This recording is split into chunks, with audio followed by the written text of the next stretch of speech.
Hello everyone, welcome back to my channel. চলে এসেছি আরেকটি নিউ ব্লগ নিয়ে।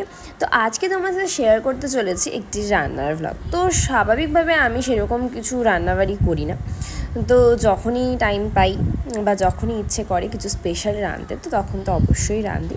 তো আজকে তোমাদের সাথে শেয়ার করছি পাতলা চিকেনের ঝোল। তো বেসিক্যালি সবাই চিকেন কষা খেতেই পছন্দ করে, বাট আমি একটু রিচ কম পছন্দ করি, তার জন্য আমি ঝোলটা বেশি প্রেফার করি। তো আমার ঝোলটা বেশি পছন্দ হয়, এবং ঝোলের থেকে আমার মনে হয় ঝোলের থেকে স্বাদ হয়তো অন্য কিছুতে হয় না।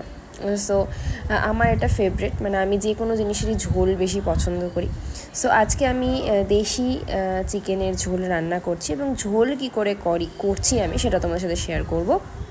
অ্যান্ড তোমরা তো বাড়িতে নিশ্চয়ই চিকেন কষা বা মাখা মাখা টাইপের চিকেন করে থাকো। সো তোমরা দেখো যে ঝোল কী করে করছি। প্রথমে আমি এখানে আলু ভেজে সমস্ত পেঁয়াজ অ্যান্ড রসুন বাটা, আদা বাটা দিয়ে দিয়েছি। তারপর হালকা করে লাল করে ভেজে দেন মাংসটাকে আমি ম্যারিনেট করে রেখেছিলাম ভালো করে। তারপর আমি এখানে দই দিয়ে দিচ্ছি অ্যান্ড কড়াইতে ভালো করে কষিয়ে নিচ্ছি। কষিয়ে নেওয়ার পর তোমরা দেখতেই পাচ্ছ এখানে খুব ভালোভাবে মাংসটা কষে গেছে। দেন এখানে আমি অল্প অল্প করে গরম জল দিয়ে মাংসটাকে কষাচ্ছিলাম খুব ভালোভাবে।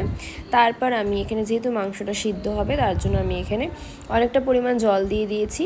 অ্যান্ড এখানে একটু চিকেন মশলা দিয়ে দিচ্ছি। এরকম ঝোল কিন্তু গরম গরম খেতে বেশ টেস্টি লাগে। তোমরা যদি কেউ ট্রাই না করে থাকো, তোমরা ট্রাই করে দেখতে পারো বাড়িতে।